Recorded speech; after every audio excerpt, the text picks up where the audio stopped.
¿Quiere que salga de compartir? Ahí, listo. Bueno, buenas tardes a todos. Gracias por estar presente. Esta tarde, desde el Colegio Médico de Catamarca, vamos a dar la apertura al módulo de ginecología. Esta tarde lo tenemos al doctor Eugenio Villarroel. Él es especialista en ginecología y mastología, acreditado por la Sociedad Argentina de Ginecología, de Mastología, y es jefe de servicio de ginecología del Hospital San Juan Bautista. También es médico staff del Sanatorio Pasteur. La verdad que es un placer tenerlo esta tarde al doctor, es una eminencia, un médico reconocido a nivel provincial y reconocido a nivel nacional.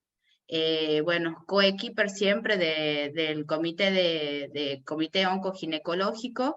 Y bueno, y esta tarde el doctor nos va a presentar una charla que es, vamos a hablar un poco de cáncer de mama, todo lo que significa cáncer de mama y cómo tenemos que hacer los pasos para la detección y el tratamiento oportuno.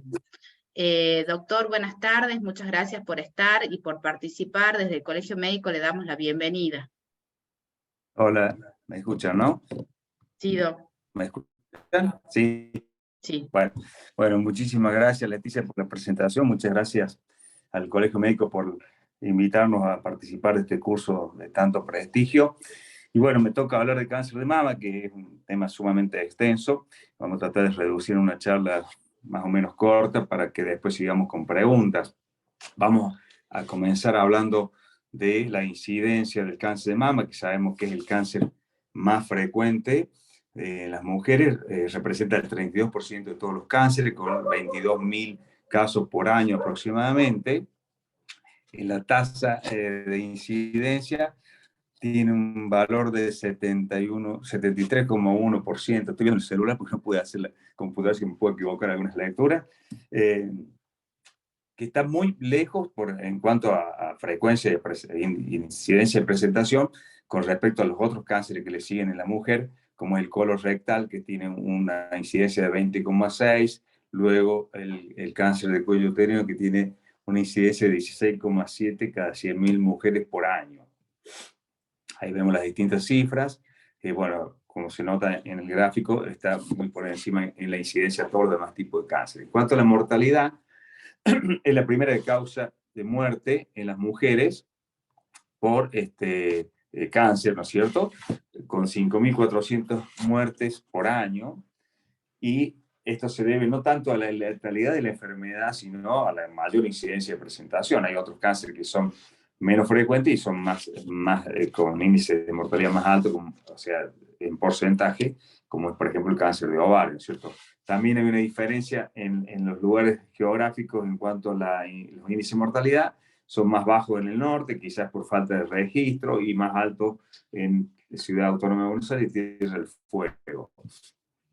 La tasa de supervivencia va mejorando en los últimos años, con un promedio en los cánceres de mama temprano del 90% de supervivencia a los 5 años y 83% a los 10 años. Y esta tasa de mortalidad ha ido descendiendo significativamente en los últimos años debido al diagnóstico temprano, por un lado, todas estas campañas que se realizan de concientización, el mes de octubre y demás, va llegando a la gente y hace que muchas mujeres consulten y hagan sus controles, aunque sean de pacientes sana asintomática. O sea que esa es una de las posibilidades que nos permite mejorar la sobrevida. Y por otro lado, el manejo multidisciplinario, donde actuamos muchos especialistas, donde cada uno va a aportar los avances de la área correspondiente, ¿no es cierto? Una cosa importante tener en cuenta que la primera línea, el primer contacto que tiene una paciente que tiene un cáncer de mama va a ser con el médico, ya sea el mastólogo, el ginecólogo o un médico de familia, sobre todo en las ciudades más chicas, los pueblos. Entonces es muy importante que tengan ciertos conocimientos para que puedan de esa manera darle valor a los datos importantes que nos llevan a un diagnóstico. En cuanto a los factores de riesgo, si bien uno siempre dice, cuando hay antecedentes familiares, hay más riesgo de cáncer de mama, pero resulta ser que el 70% de los cánceres que nosotros diagnosticamos no tienen ningún antecedente familiar ni ninguna alteración genética, son los llamados esporádicos, que hoy en día se le atribuye a factores ambientales. Seguramente con el transcurrir de no muchos años vamos a ver que estos también seguramente tienen una base genética, al igual que los familiares, es decir, aquellos donde hay un antecedente familiar, que esto nos da un mayor riesgo de cáncer de mama y que representa alrededor de un 25%, es decir, madre con cáncer de mama, abuela con cáncer de mama, no tantos casos en la familia. Y tenemos un grupo más pequeño, pero que es de alto riesgo, que es el denominado cáncer de mama hereditario, en donde generalmente se presentan muchos familiares con cáncer de mama y de otros cánceres que pueden estar asociados en la familia, en familiares cercanos, presentación de cáncer a edad temprana. Entonces acá uno puede sospechar de que podría haber una mutación genética y de esta manera sería este tipo de cáncer el que se denomina cáncer de mama hereditario. Otros factores de riesgo, la edad, a medida que la mujer va creciendo en años, va aumentando su riesgo. Cuando una mujer tiene cáncer de mama, puede tener más riesgo de tener cáncer de mama en la misma mama que lo tuvo primero o en la mama contralateral. Factores hormonales como la menarca precoz y menopausia tardía, los tratamientos hormonales, tanto el reemplazo hormonal de la menopausia como los anticonceptivos, aumentan un poco el riesgo. Las lesiones proliferativas en la mama, hiperplasia atípica, carcinoma lobular, la mama densa, aquellas mujeres que tienen una mama con mucho tejido fibroglandular, ya eso es un factor independiente y a esto le asociamos que es una mama más difícil para la evaluación, sobre todo de la mamografía, donde se limita mucho la posibilidad de un diagnóstico precoz, o sea que tenemos un doble problema con estas mamas. Y luego, quizás para mí mucho menos importante, los factores del estilo de vida, es decir, los pacientes que consumen mucha grasa, que toman alcohol, que tienen obesidad, etc. En cuanto al riesgo hereditario, predisposición genética, hay muchos genes que ya se conoce que están vinculados al aumento del riesgo de cáncer de mama. Los más conocidos y de mayor frecuencia son el BRCA1 y el BRCA2, que pueden aumentar el riesgo de tener cáncer en una mujer hasta un 50 o un 80%, cáncer de mama y cáncer de ovario, sobre todo el BRCA1, y otros síndromes de alteraciones genéticas, como son el síndrome de Lynch, el síndrome de Cowden, del Lifaumen, el Peutz-Jeghers, el gen ATM de la ataxia telangiectasia, el gen CDH1 de cáncer gástrico difuso, el gen PAL-B2, el CHEK2, son todos genes que tienen menos frecuencia y menor quizás porcentaje de probabilidad de cáncer de mama, pero que también están presentes y no solamente en cáncer de mama, sino en otros cánceres de mama, en otros cánceres, relacionados, como por ejemplo en el síndrome de Lynch, que se reconoce el riesgo de cáncer de colon ovario, colon endometrio, y también cáncer de mama. Luego, en estos últimos tiempos se está investigando mucho sobre aquellos genes que por sí solos no tienen ningún aumento de riesgo, pero cuando se encuentran varios, o sea, mutaciones de genes únicos, por sí solos no tienen riesgo, pero cuando se juntan varios de estos genes, aumentan el riesgo de cáncer de mama, es lo que se llama el riesgo poligénico. Y bueno, todas estas mutaciones genéticas hoy en día se pueden realizar test para detectarlas. Hay test que son dirigidos a mutaciones puntuales, como el test para el BRCA1-2 o algún otro específico. Y después tenemos los paneles multigénicos, que nos permiten detectar una gran variedad de genes, todos juntos en un solo test, que bueno, a veces incluso son más baratos y por ahí la gente se tienta a decir, bueno, me hago este que me cubre más, pero el problema acá es que podemos encontrarnos con algunas mutaciones que no son conocidas, o sea, tenemos una mutación genética, pero no sabemos qué es lo que nos está informando, que es lo que se llama variante de significado incierto. Y esto, bueno, es un problema porque uno le va a tener un cartelito que dice tengo una mutación y no sabemos para qué es, por lo cual es importante, antes de hacer esto, tener un buen asesoramiento genético por la gente que está especializada en esto, para que con todos los antecedentes del árbol genealógico, de la familia, de los casos de cáncer de mama, se haga el test que más le va a ser útil, ¿no es cierto? Tanto que lo que es para diagnóstico como incluso hay genes que nos van a servir para el tratamiento. En cuanto a la edad, sabemos que el cáncer de mama en mujeres jóvenes no es tan frecuente y a medida que va cumpliendo años, a partir de los 40, va aumentando el riesgo, haciendo el mayor cantidad de diagnósticos entre los 45 y 55 años.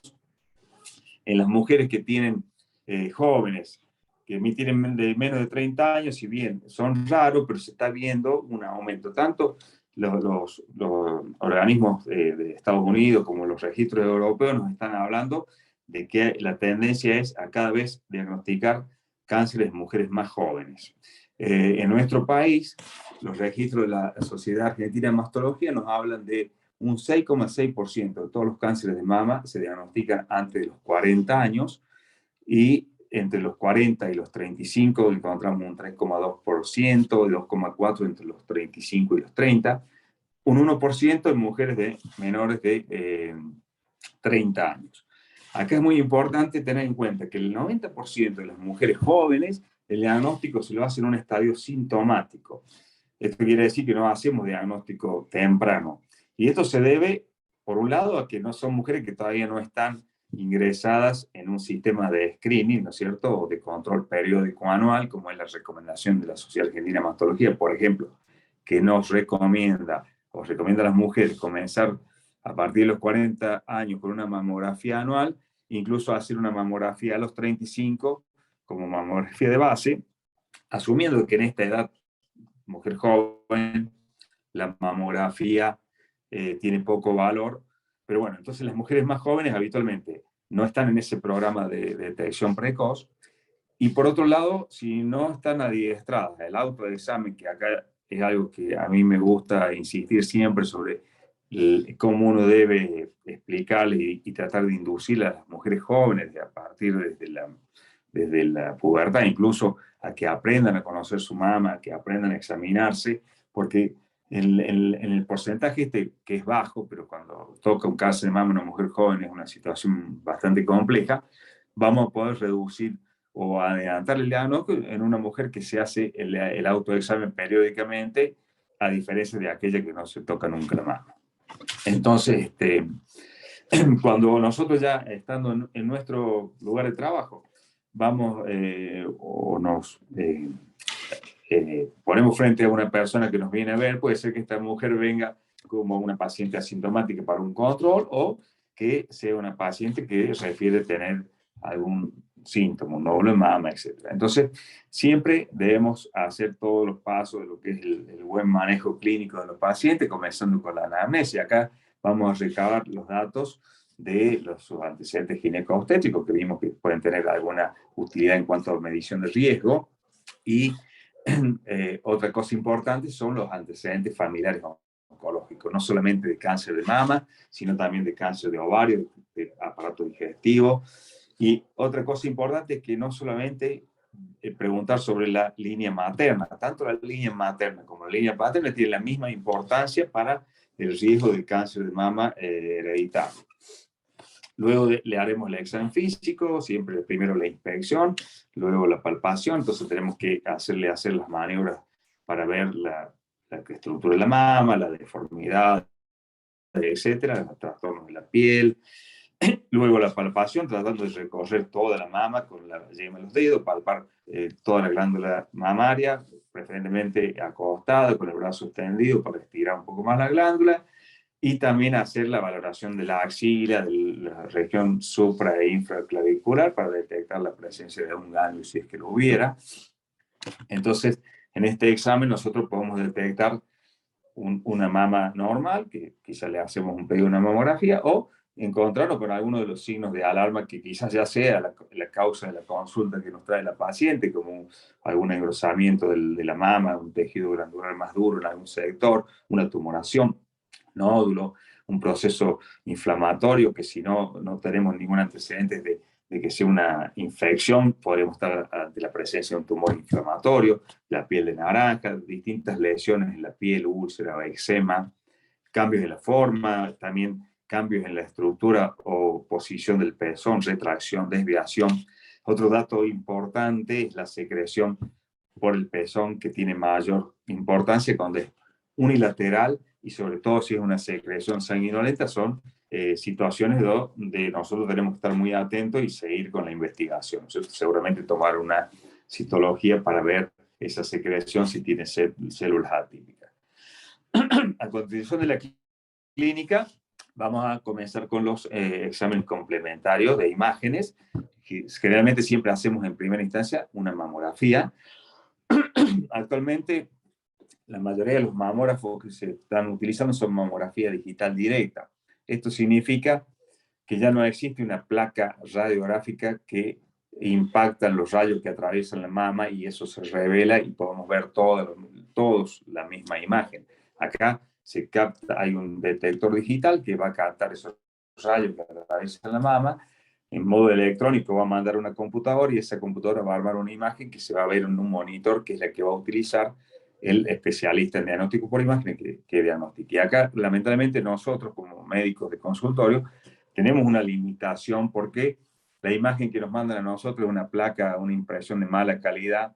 Entonces podemos recibir un informe que nos hable de alguna determinada alteración en la mamografía, que nosotros no la vemos y no tenemos más remedio que confiar en el que nos informa la mamografía. Por eso es importante que uno trabaje con alguien que esté bien capacitado para poder confiar en el informe. Entonces, en la mamografía podemos ver distintos tipos de imágenes que actualmente las clasificamos mediante el sistema BI-RAD, que es un sistema que creó el Colegio Americano de Radiólogos para tener un idioma en común en cuanto a descripción de una imagen, qué significado tiene y cuál es la recomendación. Entonces, esto lo que hace es describir la imagen que muestra el estudio, en este caso la mamografía, también lo puede hacer la ecografía, darle una categoría del BI-RAD, que son 6 categorías, y de acuerdo a esa categoría, cuál es la recomendación de la conducta que uno tiene que hacer. Una parte importante de lo que es el informe mamográfico es la composición de la mama, que aparece en la 5ª edición de este libro de BI-RAD, que la divide en 4 categorías que van de menor a mayor en cuanto a la densidad mamaria. Entonces tenemos la categoría A, que es aquella mama translúcida de componente casi todo grasa, a la categoría D, que es el otro extremo, donde vamos a encontrar una mama extremadamente densa, que tiene mucho tejido fibroglandular. Acá tenemos entonces la mama categoría A, que va a ser una que nos va a permitir un diagnóstico más fácil, porque pequeñas lesiones las vamos a ver, y por el otro lado, la categoría D, en donde quizás van a pasar desapercibidas muchas imágenes hasta que no sean un poco más avanzadas.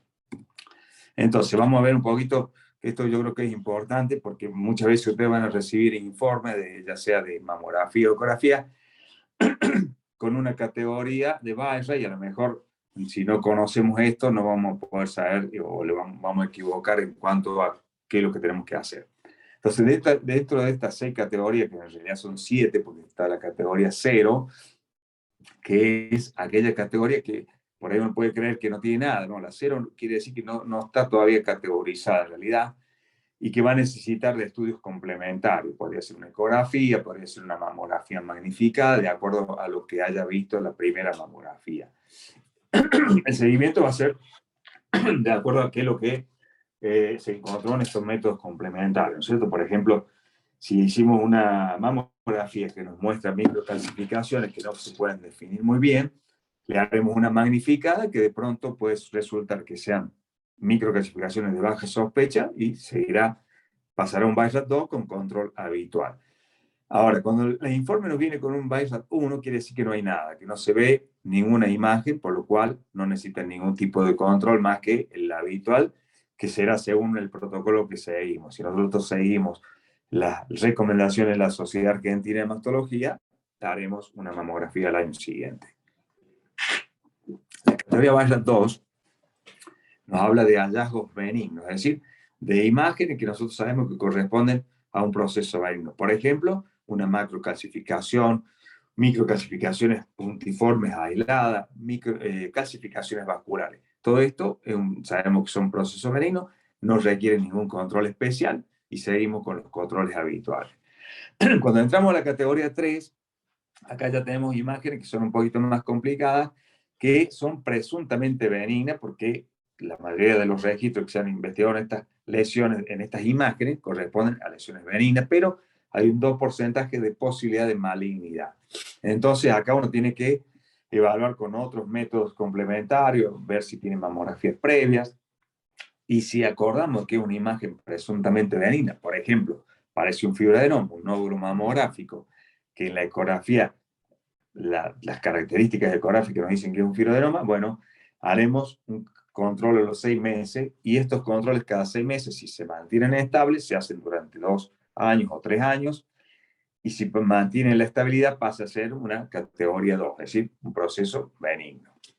Ahora, cuando entramos en la categoría 4, ya acá aumenta las imágenes que nos está informando la posibilidad de ser un cáncer, que va del 2 al 95%, con 3 subcategorías.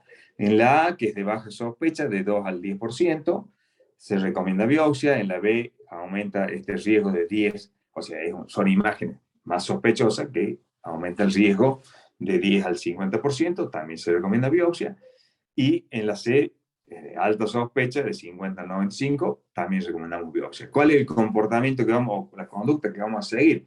En una A, que tiene bajas posibilidades, que si nos da negativa, quizás, si por otras características que nosotros podemos ver en la paciente y en la lesión, hacemos quizá un control a los 6 meses, o eventualmente podemos avanzar con otro tipo de biopsia o repetir.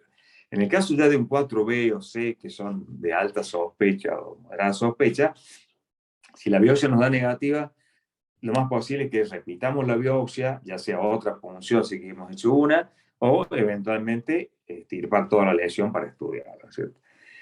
Cuando tenemos una categoría 5 en la clasificación del Bayer, ya nos está hablando que es de muy alta sospecha, con una probabilidad de malignidad por encima del 95%, por lo cual vamos a hacer biopsia, y de acuerdo a lo que nos dé la biopsia, seguiremos con los otros pasos ya de lo que es el diagnóstico, estadificación, etc.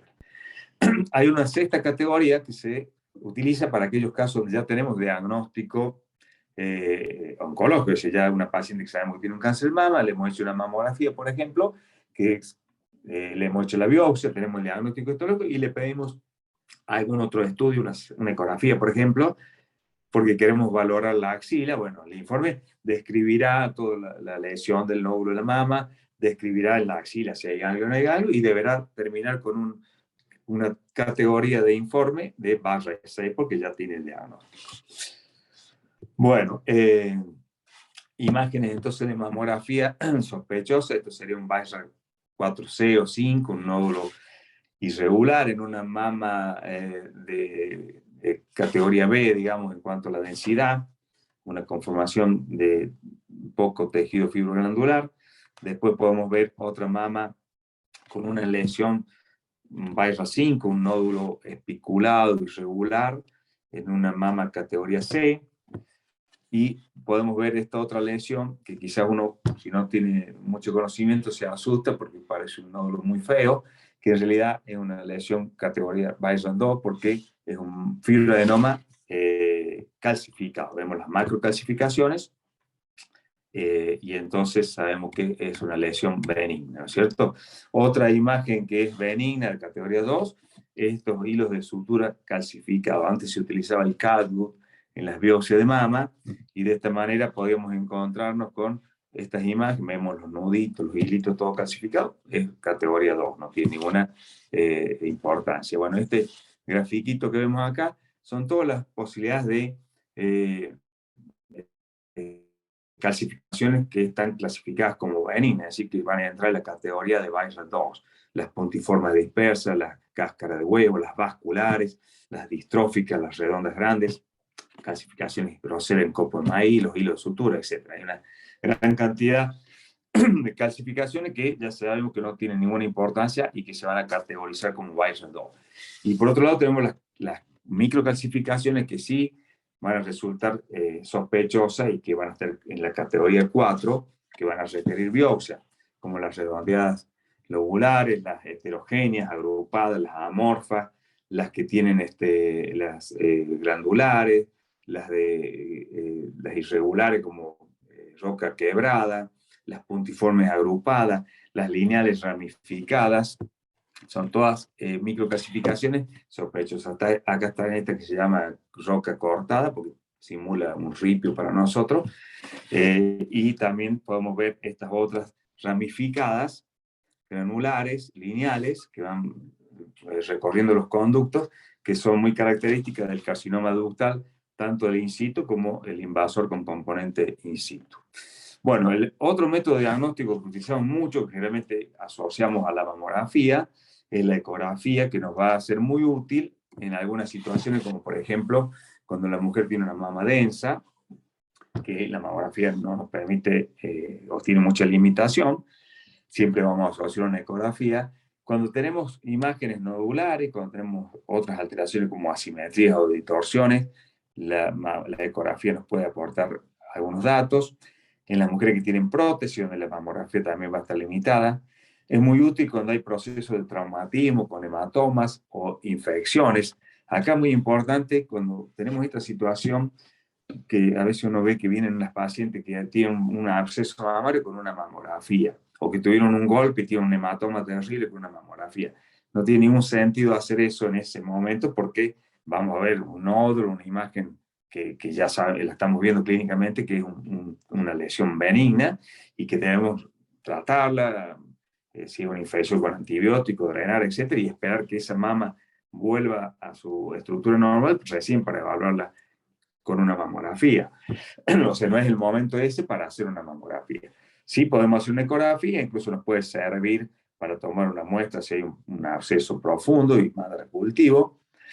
También otra utilidad importante es para la evaluación de la axila, donde podemos ver la presencia de ganglios que tengan aumento de tamaño, que tengan signos de infiltración neoplásica. Y también nos va a ser muy útil para punzar nódulos, ¿no es cierto? Cuando queremos hacer biopsia guiada por ecografía. Distintas imágenes que podemos obtener en la ecografía, por ejemplo, quistes simples, que son imágenes redondeadas o ovaladas anecoicas, el líquido se ve si no tiene ecos internos. El fibroadenoma, que son lesiones también habitualmente redondeadas, ovaladas, hipoecoicas, con márgenes circunscriptos, que es una característica importante del fibroadenoma. También podemos encontrarnos con quistes complejos, que se denominan estos quistes que tienen imágenes internas, papilas o tabiques, que ya entran en una categoría A, es decir, 4A o 4B, según la cantidad de alteración que tenga, y que van a requerir estudio histológico. También podemos encontrarnos con imágenes que son altamente sospechosas de cáncer, es decir, imágenes nodulares, con márgenes irregulares, con un eje vertical mayor, perpendicular, el eje vertical perpendicular a la piel mayor que el horizontal, imágenes hipoecoicas con sombra acústica posterior, otra imagen sospechosa, márgenes irregulares, polilobulados, sombra posterior. Esas son imágenes típicas de un cáncer de mama. Otra imagen muy pequeñita, donde podría ser un falso positivo, parecía desde el punto de vista de la imagen, pero lo que alcanzamos a ver en esta imagen es un nódulo irregular con algo de sombra posterior. Son todas imágenes que vamos a biopsiar seguramente. Esta sería la clasificación en esquema de los BIRAM en la ecografía. El BIRAM-2 corresponden a las lesiones típicamente benignas, como dijimos, en este caso los quistes simples. El BIRAM-3 a fibroadenomas que conocemos recientemente, que son también lesiones presuntamente benignas y que las vamos a controlar a los 6 meses, y luego durante 2 años, 3 años, si continúa igual, pasará a ser un hallazgo benigno, y por eso es importante registrarlo y que la paciente mantenga esos informes, porque si no, cada año que se hace la ecografía o cada vez que se hace una ecografía, sigue siendo 3, aunque por ahí vaya el mismo médico, pero si el mismo médico no tiene el registro anterior, no la va a categorizar como algo benigno, sino que le va a seguir poniendo 3. La categoría BIRAM 4, acá entran los quistes complejos que vemos a la derecha arriba, ¿no es cierto?, que son imágenes que van a requerir biopsia. Y en la categoría BIRAM 5, todas las imágenes altamente sospechosas, que son características de los cánceres de mama, como la que vemos a la derecha ahí abajo, que tiene entonces esos márgenes irregulares, tiene sombra posterior, es una imagen hipoecoica que no se modifica cuando comprimimos el transductor con el transductor. Otra utilidad importante que tenemos con la ecografía es la posibilidad de hacer punciones guiadas por ecografía. Entonces tenemos un nódulo que hemos decidido que requiere punción porque es sospechoso, puede ser un Bayer 4A, B o C o 5, y decidimos punzarlo. Entonces, mediante la guía ecográfica, buscamos dónde está el nódulo, hacemos anestesia local, introducimos la aguja con esta pistolita que hace unos disparos y toma las muestras. En la imagen de la derecha vemos cómo certificamos con esa imagen que estamos tomando la muestra dentro del nódulo. Eso nos va a servir para hacer el diagnóstico histológico, ¿no es cierto? La punción con aguja gruesa que podemos extraer tejido. Otro método complementario que nos es muy útil en algunas circunstancias es la resonancia, que es un estudio que no se hace de rutina en los controles periódicos, pero que tiene ciertas indicaciones como son mujeres que tienen altos riesgos para cáncer de mama, aquellas, por ejemplo, que tienen muchos familiares o que tienen un cáncer ya tratado y queremos hacer el control, en las mujeres con mutaciones genéticas, en aquellas mujeres que tienen mama muy densa, donde la mamografía no nos va a permitir evaluar la glándula, o en aquellas mujeres que ya tenemos una lesión sospechosa, pero queremos saber, por ejemplo, si no hay lesiones multicéntricas, algún dato que no nos aportó la mamografía o la ecografía, quizás la resonancia nos pueda ampliar la información.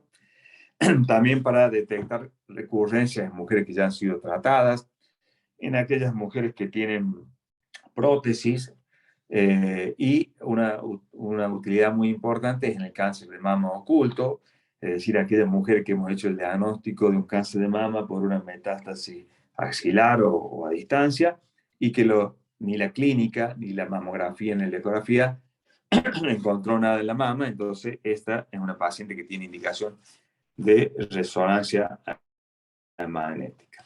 Entonces la evaluación que nosotros vamos a hacer mediante la clínica y las imágenes para lo que es el cáncer de mama, en la mama, detectar la presencia del tumor, el tamaño del mismo, si hay compromiso a la piel, al pezón, si tenemos distintos focos, si es un solo nódulo, son multifocal o multicéntricos, de acuerdo si están alejados o cerca. Y en la axila o a nivel regional vamos a ver el estado del ganglio en la axila homolateral, en la región infra y supraclavicular y en la axila contralateral. Todo esto nos va a servir para poder estadificar este caso, ¿no es cierto? Entonces las imágenes que nosotros utilizamos, dijimos mamografía, ecografía rutinariamente, eventualmente resonancia, nos va a llevar entonces a hacer el diagnóstico, y si tenemos lesiones que son sospechosas, pasarán a una biopsia, ¿no es cierto? Los distintos tipos de biopsia que vamos a utilizar para el diagnóstico. Lo que más utilizamos hoy en día en lesiones nodulares o en microcalcificaciones también, la punción con aguja gruesa. Si fuese una biopsia que queremos tomar piel porque hay compromiso de la piel, le haremos una biopsia incisional, es decir, cortamos con un bisturí, incluyendo tejido mamario y piel. Otra posibilidad es hacer punción en los ganglios, ya sea con aguja fina o aguja gruesa. Lo ideal siempre es poder hacer aguja gruesa, tiene mucho más posibilidad de diagnóstico. Otro tipo de biopsia que se puede realizar es la intraoperatoria, llamada por congelación. Esto lo hacemos, por ejemplo, cuando el nódulo es muy, muy pequeño y no podemos hacer una punción, entonces decidimos marcarlo, a ver si no lo tocamos, entonces ponemos un colorante donde está el nódulo, entramos al quirófano, sacamos el nódulo, y si tenemos la posibilidad de hacer el diagnóstico intraoperatorio, podemos continuar con la segunda fase de la cirugía, que podría ser la linfadenectomía axilar, por ejemplo, y también para evaluar los márgenes de resección. Y otra posibilidad de biopsia son las biopsias guiadas por imágenes.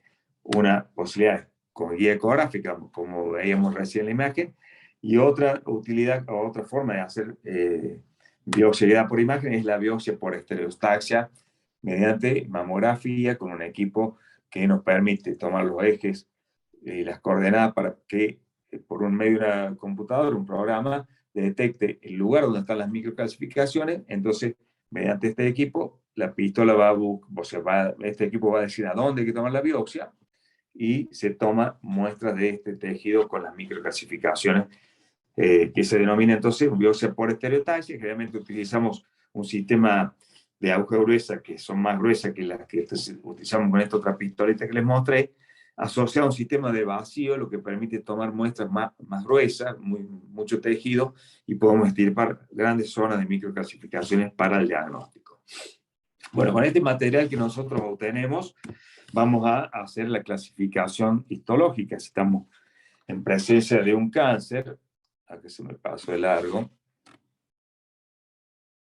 Si estamos en presencia de un cáncer, lo primero que nos van a informar es qué tipo de cáncer es, qué tipo histológico, si es un carcinoma ductal o un carcinoma lobulillar, que estos dos son los más frecuentes, el ductal más del 60%, el lobulillar alrededor del 20%, o podría ser algún otro tipo de cáncer, ¿no?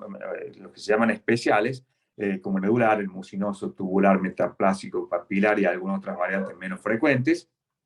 También podríamos estar en presencia de un cáncer de mama inflamatorio, que es un tipo de cáncer más agresivo, que habitualmente se diagnostica clínicamente por un enrojecimiento de la piel de naranja, edema de la misma, y que debemos hacer biopsia con piel. A veces incluso no hay tumor, no hay una masa tumoral palpable y está todo diseminado, entonces necesitamos hacer una biopsia que incluya la piel para encontrar la célula neoplástica en la dermis, ¿no? Que es lo característico. Otra forma de presentación del cáncer de mama es la enfermedad de Paget, que generalmente es un carcinoma in situ, que involucra los conductos del pezón, pero también puede estar asociado a alguna área de cáncer invasor. Entonces, dentro de lo que es los datos del estudio histopatológico, hablamos del subtipo tumoral, ductal, lobulillar, etc. También es importante el grado histológico, que se divide en tres, como todos sabemos. El grado 1 es el bien diferenciado, es decir, más parecido a un tejido normal y habitualmente menor agresividad. Y el grado 3 en el otro extremo es el pobremente diferenciado o indiferenciado, que son aquellos tumores que tienen un comportamiento en general más agresivo. Con esta información, generalmente tenemos una parte de la que necesitamos para evaluar bien la paciente y para indicar el tratamiento. Entonces, la segunda etapa de lo que es la evaluación del tejido es buscar distintas moléculas que nos va a permitir hacer una clasificación molecular que hoy en día es de rutina y que no se puede hacer un tratamiento o no se debe hacer un tratamiento si no tenemos estos datos. Entonces vamos a investigar por medio de la inmunohistoquímica la presencia en las células tumorales del tumor que hemos hecho diagnóstico, si hay receptores de estrógeno, receptores de progesterona, receptores de HER2, que es una proteína de membrana, que cuando está aumentada, cuando está sobreexpresada, generalmente son células que crecen más rápidamente y son tumores más agresivos. Y otra de las cosas que evaluamos por inmunohistoquímica es el Ki67, que es una tasa de proliferación. Ki67 más alto, tumores más agresivos en general, ¿no es cierto? Esto puede ser que nosotros tengamos Ki67 muy bajo y que, digamos, no es agresivo y que se comporte agresivamente. O sea que por sí solo no define, sino que se asocian todas estas características de los tumores como para poder categorizar a los distintos o clasificarlos desde el punto de vista molecular. Entonces tenemos hoy en día, básicamente, si bien hay una gran variedad incluso dentro de cada uno de estos grupos, pero hoy en día los dividimos en los tumores luminal A, que son aquellos que tienen receptores positivos de estrógeno y progesterona en valores altos, que el HER2 es negativo y el Ki67 es bajo. Luego tenemos el luminal B, donde también son receptores positivos, sobre todo los de estrógeno. El de progesterona puede ser negativo bajo, el HER2 es negativo y el Ki67 alto. Esto es lo que diferencia entonces el luminal A del luminal B. El luminal B en general tiene un comportamiento más agresivo que el luminal A. Luego tenemos el luminal B HER2 positivo, que es donde tenemos receptores de estrógeno positivos, de progesterona positivo variable, pero el HER2 está amplificado, es decir, es positivo. Y después tenemos los HER2 puros, donde tenemos receptores negativos de estrógeno y progesterona, y el HER2 positivo. Y luego la última categoría en esta clasificación, el triple negativo, donde no hay ningún receptor positivo, que es considerado, o quizá, bueno, todavía seguimos considerándolo como tumores más agresivos de peor pronóstico, pero con los nuevos tratamientos de los últimos años, estos tumores que antes nos daban, digamos, cada vez que hacíamos diagnóstico de un ER2 o un triple negativo, decimos, bueno, esta paciente va a tener muy mal pronóstico. Hoy en día hay grandes evoluciones en los tratamientos de quimioterapia y inmunoterapia, lo que nos ha permitido mejorar mucho el pronóstico de estas pacientes. Entonces, con todas estas informaciones de lo que fue la clasificación histológica en primera instancia, la clasificación molecular por la inmunohistoquímica, podemos entonces diseñar un tratamiento para lo cual tenemos varias herramientas como son la cirugía, la quimioterapia, la inmunoterapia, la radioterapia, la hormonoterapia. Todas estas herramientas que tenemos las vamos a utilizar en algunos casos, a veces a todas, en algunos otros vamos a utilizar algunas de ellas, ¿no es cierto? Entonces, todas estas cosas que dijimos son los que vamos a utilizar para poder diseñar el tratamiento. El TNM clínico patológico, tenemos en cuenta siempre la edad, el estado menopáusico, las características del tumor, el subtipo histológico, grado de diferenciación y los factores moleculares que dijimos que son hoy en día prácticamente los que manejan cómo va a ser el tratamiento de una paciente que le hemos hecho el diagnóstico de cáncer de mama. Entonces la secuencia en general, comenzamos siempre por la clínica, el paciente que viene con un nódulo, le diagnosticamos una lesión mamográfica, ecográfica, lo que sea, que nos va a llevar a hacerle la biopsia. Una vez confirmado el diagnóstico por la biopsia, haremos todos los estudios de estratificación, tomografías, radiografías, etcétera, centellograma óseo, y con toda esta información, nosotros generalmente trabajamos ahora, hemos estado un poco frenados con la cuarentena, la pandemia, en cuanto a al manejo de todo en el comité de tumores, pero trabajamos ahora por medio de un grupo de WhatsApp. Pero lo que nosotros hacíamos antes, que vamos a empezar a volver a hacer en estos próximos días y meses, es evaluar todos estos datos que tenemos de la paciente. Siempre va a haber alguien que presente una paciente, podría ser yo, podría ser el oncólogo, donde evaluamos todos los datos, discutimos entre todos, cada uno opina algo, aporta sobre su conocimiento, y luego que hemos llegado a una conclusión, que podría ser hacer un estudio más, si es que lo requiere, o ya decir, bueno, a esta paciente le vamos a indicar tal tratamiento, hacemos pasar a la paciente, comunicamos esto que nosotros hemos decidido, y es muy importante, si bien la paciente realmente va a terminar haciendo lo que uno le dice, pero siempre es bueno escucharla, que pregunte, y bueno, a veces no todas las mujeres hacen lo que uno quiere. Hay algunas que se plantan y dicen, yo no quiero hacer tal cosa, o yo quiero que me hagan tal cirugía, y bueno, uno tiene que tener en cuenta, si nosotros estamos convencidos de que le ofrecemos algo que es mejor que lo que ella quiere, tenemos que tratar de convencerla, a veces lo conseguimos y a veces no, bueno, y llegado entonces a la conclusión en conjunto, se toma la decisión terapéutica, ¿no es cierto? En esta decisión, como dijimos, la tomamos en un equipo multidisciplinario donde participamos varios especialistas, los mastólogos, los oncólogos, los especialistas de diagnóstico por imagen, en anatomía patológica, radioterapeutas también, incorporamos a los nutricionistas, bueno, genetistas no tenemos nosotros específicamente, pero sí los oncólogos, los psicooncólogos, asistentes sociales, son todos gente que participa y aporta mucho para poder tomar, o sea, para ver cada punto de vista y poder colaborar con lo que es el diseño del tratamiento, que hoy en día los tratamientos son personalizados, es decir, no todas las pacientes hacen, aunque tengan a lo mejor una edad similar y un tumor en ciertas características similares, una mujer que tiene un tumor triple negativo va a hacer un tratamiento totalmente distinto a aquella que tiene un tumor luminal A, ¿no es cierto? Entonces, es muy importante conocer la mayor cantidad de datos de todo este tipo, tener la inmunohistoquímica, tener el perfil molecular del tumor para decidir el tratamiento. Y el tratamiento puede variar entonces de acuerdo, como dije, a las características del tumor que tiene la paciente y también de datos de la paciente, la edad, de la morbilidad que tenga, etc. Entonces podría ser que comencemos con una cirugía. Esto generalmente pasa en tumores luminales A, que son pequeños, donde sabemos que la quimioterapia generalmente no tiene ningún efecto. Entonces podemos empezar con la cirugía, pero de pronto quizás tenemos la presencia de un tumor triple negativo o un ER2 que hoy en día sabemos que conviene siempre empezar con tratamiento neoadyuvante, es decir, comenzar con la medicación, con la quimioterapia, y de esto nos va a permitir, por un lado, quizás reducir el tamaño de un tumor que podría necesitar una cirugía más grande, pero más que nada ver la respuesta que tiene el tumor a ese tratamiento, que sabemos que lo tiene que hacer por las características del tumor. Perdón. Entonces, comenzamos con quimioterapia, por ejemplo. Luego, terminado los ciclos de quimioterapia, hacemos la cirugía y de acuerdo a lo que encontramos, podemos encontrar que desapareció todo el tumor, que quedó un tumor remanente, analizaremos ese tejido que quedó y de acuerdo a eso se irá con tratamientos que puede ser ayudante con otra quimioterapia, con inmunoterapia.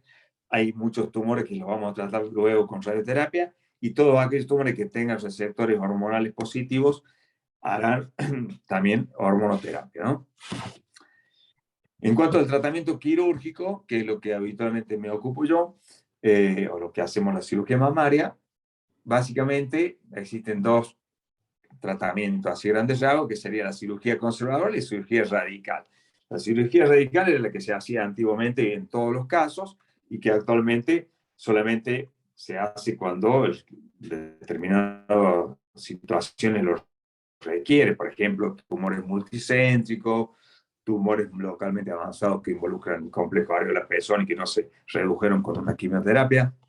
Bueno, tenemos distintas indicaciones, pero en general, o también podría ser el caso de mutaciones de BRCA1 o BRCA2 que le aumentan el riesgo de un cáncer de mama contralateral en una mujer joven, que se le indica entonces una mastectomía bilateral, ya sea con reconstrucción inmediata o no reconstrucción, pero que sería entonces una indicación de mastectomía.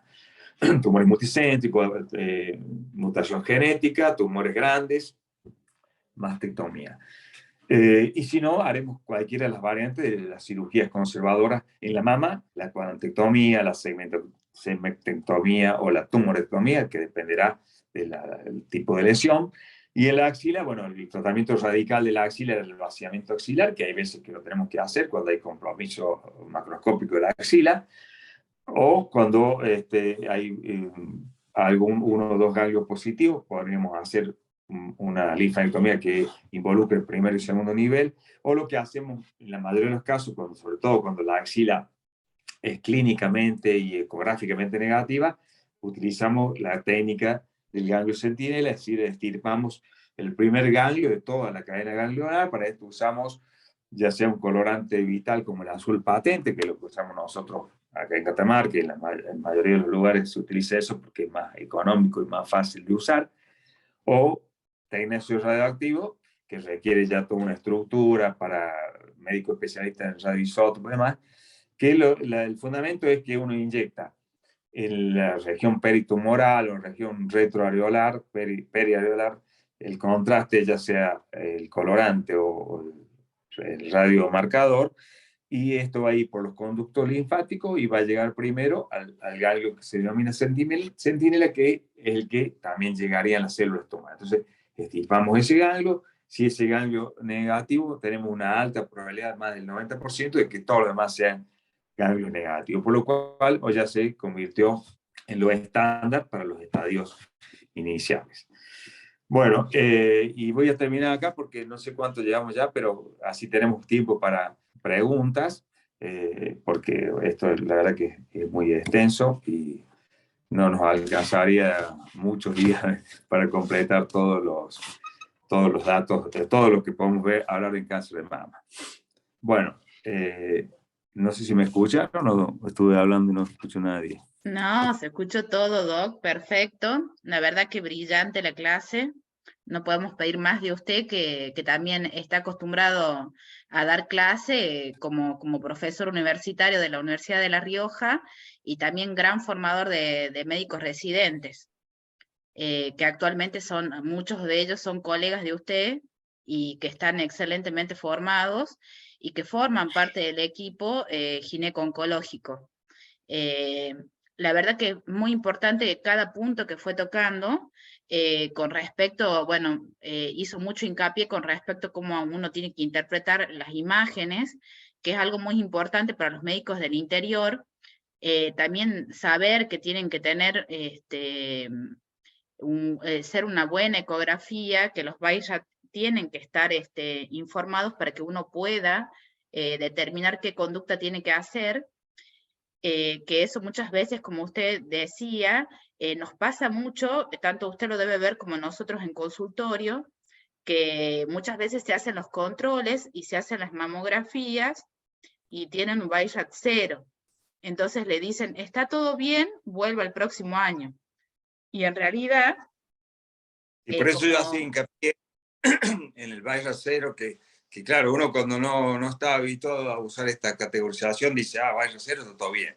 Y en realidad no está nada definido todavía. Quizás no tenga nada, pero quizás es muy posible que haya una lesión escondida en una mama densa. Tal cual.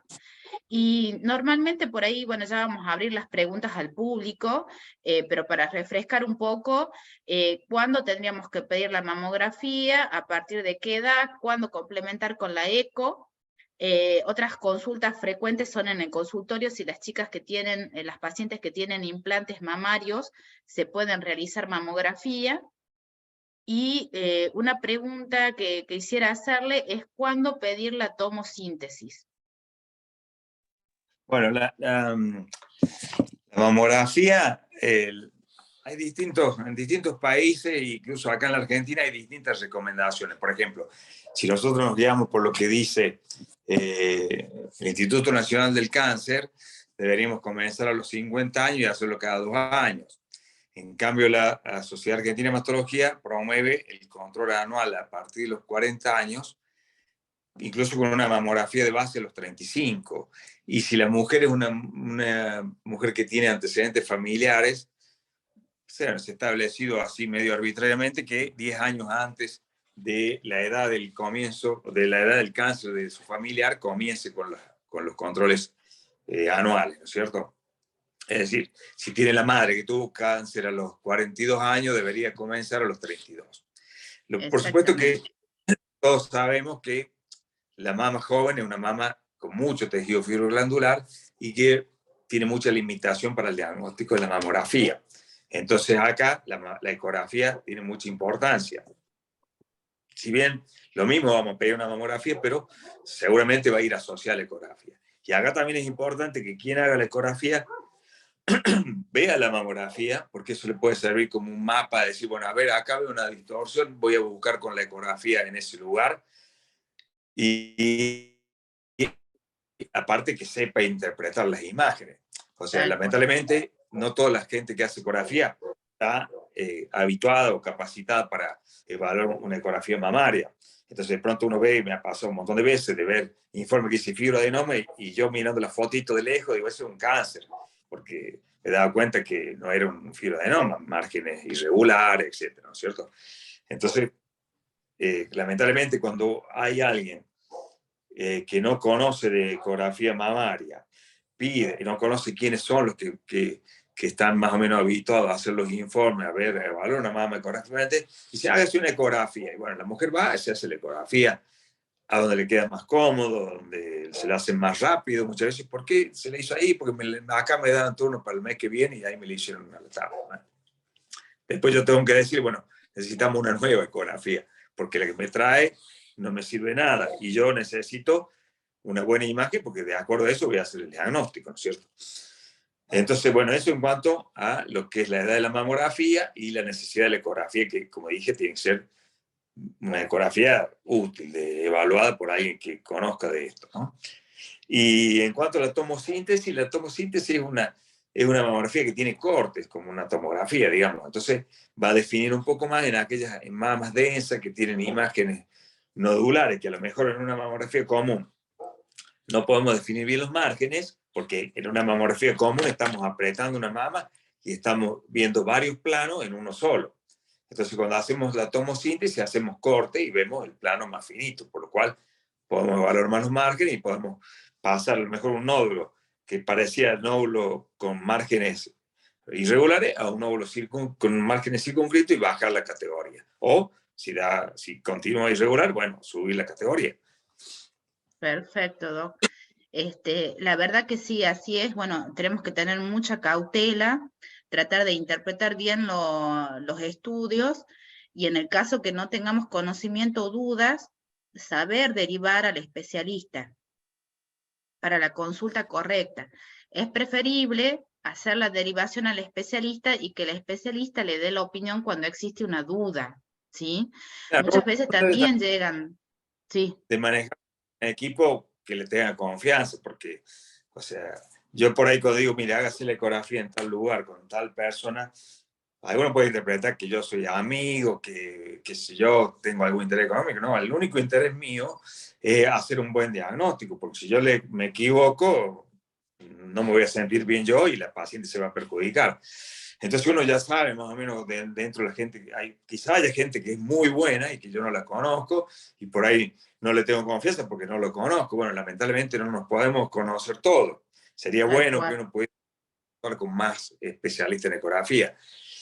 Hoy en día hay muchos médicos nuevos de diagnóstico por imágenes que yo no los conozco. Entonces, por un tiempo, es como que los estoy mirando a ver si voy a poder trabajar tranquilo, porque si yo veo que me trae una ecografía que coincide con lo que yo estoy viendo y con el diagnóstico que haga, bueno, vamos bien, pero muchas veces nos pasa que nos viene un informe que nos habla de una cosa y nosotros ya interpretamos de entrada, ¿no?, que no es lo mismo y hacemos una biopsia y no coincide. Entonces, todos nos podemos equivocar, hasta los más capacitados se pueden equivocar, pero indudablemente que mientras más uno conozca y más experiencia tiene, bueno, el riesgo de equivocarse es menor, ¿no es cierto? Y es lo que uno apunta siempre, a trabajar más precisamente. Claro, cada vez apuntamos a la medicina personalizada y a la medicina de precisión, ¿sí? Por eso siempre hablamos, cuando tenemos un diagnóstico ya de un cáncer de mama, por ahí se ponen a hablar las pacientes en el pasillo y se comparan los tratamientos. Y Claro. también justamente cuando uno empieza a hablar, me dice, pero ella toma una pastilla y yo no, o ella tiene un tratamiento y yo el mío es largo, y bueno, cada uno va personalizando el tratamiento, es una medicina de precisión, como se dice ahora. Y los Siempre, avances van a pasos agigantados. siempre cuando yo recibo una paciente nueva que le hice el diagnóstico de cáncer de mama, lo primero que hago es explicarle, bueno, que el tratamiento va a ser para ella de acuerdo a las características de su tumor y de acuerdo a las características de ella también. Si una paciente de tal edad que tiene una insuficiencia cardíaca, no, quizá no va a poder recibir el tratamiento que sería el ideal para el tipo de tumor, pero que es muy cardiotóxico, o quizá no la voy a poder operar con la cirugía que yo quiero, porque también sería más, que realmente la cirugía es lo menos problemático en el tratamiento, porque podemos hacer cualquier tipo de cirugía, pero sí que es el tratamiento oncológico es el que puede estar Es el que limitado, ¿no? define. Sí, muchas veces es complejo, uno tiene que ver todo, los antecedentes, tiene que ver las características del tumor, tiene que ver las patologías de base de la paciente, tenemos que hacer una evaluación, como bien explicó el doctor, una estadificación para ver si ese tumor es localizado. Y ahí también quiero hacer hincapié, porque siempre hablamos de la palpación, que es algo muy bueno que lo hagan, pero no se olviden que lo más importante es hacer un estudio complementario a tiempo, ya sea una ecografía o una mamografía, porque la mamografía o la eco detecta el tumor antes de palparse. Bueno, Entonces, pero yo tumores creo que pequeños. es lo que lo dije ahí en la diapositiva. El 90% de las mujeres jóvenes llegan con un cáncer sintomático. Y esto, como dije, se debe, por un lado, porque no están en el programa de mamografía periódica del control, ¿no es cierto?, anual, porque son jóvenes. Y por otro lado, aunque estuvieran en una mama tan densa, la mamografía tiene mucha limitación. Y la ecografía, bueno, sí, puede ser útil, pero si una chica joven que tiene una mama muy densa y va a hacerse una ecografía así porque sí, bueno, puede ser que lo encuentre, pero la ecografía es operador dependiente. Yo paso Exacto. la ecografía parte y quizás me olvido de pasar. Hoy justamente vi una que venía con diagnóstico de nódulo en tal lado y yo le estaba mirando y le encontré un nódulo que no lo tenía informado. O sea que a todos se nos pase por alto. Entonces, yo acá insisto en algo que digo hace muchos años y que muchos años me tuve que aguantar a escuchar que digan, no, el autoexamen no sirve, no, el autoexamen sí sirve, sobre Sirve. todo en la mujer joven, porque la mujer joven es la que puede detectar un nódulo y si ella se revisa todos los meses cuando está menstruando, o sea, postmenstrual, y lo hace, digamos, en forma adecuada, recorriendo toda la mama, les recomendamos que se lo haga cuando se está bañando con los dedos, con las manos enjabonadas, que aumenta mucho la sensibilidad. Yo les recomiendo que ustedes cuando quieran hagan la prueba con cualquier parte del cuerpo y se toquen sin jabón y con la mano enjabonada, ahí como empiezan a sentir más cosas. En definitiva, distintos consejos para hacer el autoexamen mamario, que yo creo que uno se lo tiene que enseñar y no volver a escuchar a esa gente que dice, no, el autoexamen no aportó nada, no disminuye la sobrevida. Yo creo No, que sí, hay que tenerlo en cuenta y es algo complementario con los seguro, otros estudios. claro. Acá ahí justo viene una pregunta que dice el doctor Oscar, bueno, excelente exposición. Mi pregunta es si el cáncer de mama tiene cura.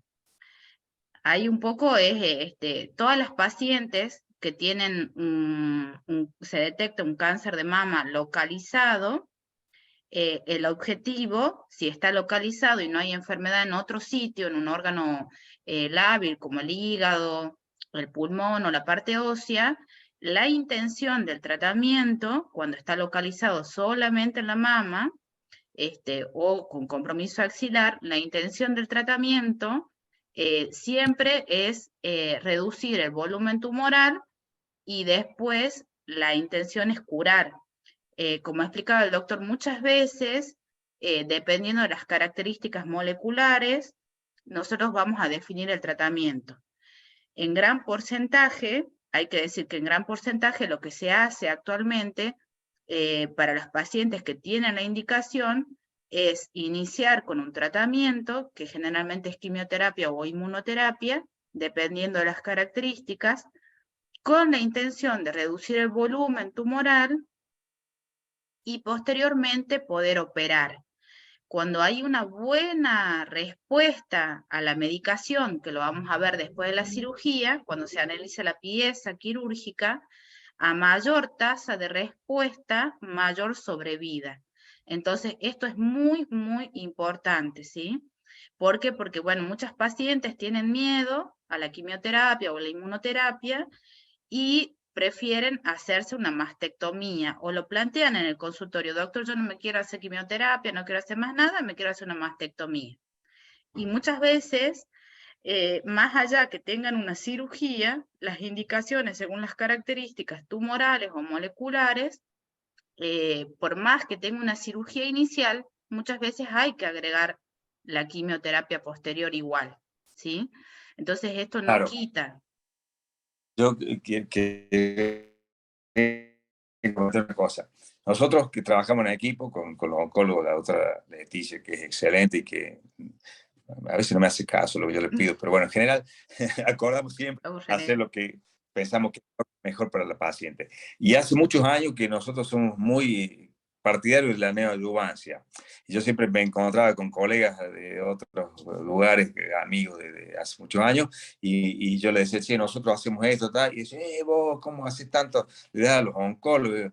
Pues yo estoy convencido de hace muchos años, antes de que hoy ya sea estándar en muchas indicaciones de que si una mujer tiene que hacer quimioterapia, prefiero hacerla antes, porque me va a ayudar a mí a operar un tumor más chico. Por supuesto, hay veces que no responde, pero ¿qué porcentaje?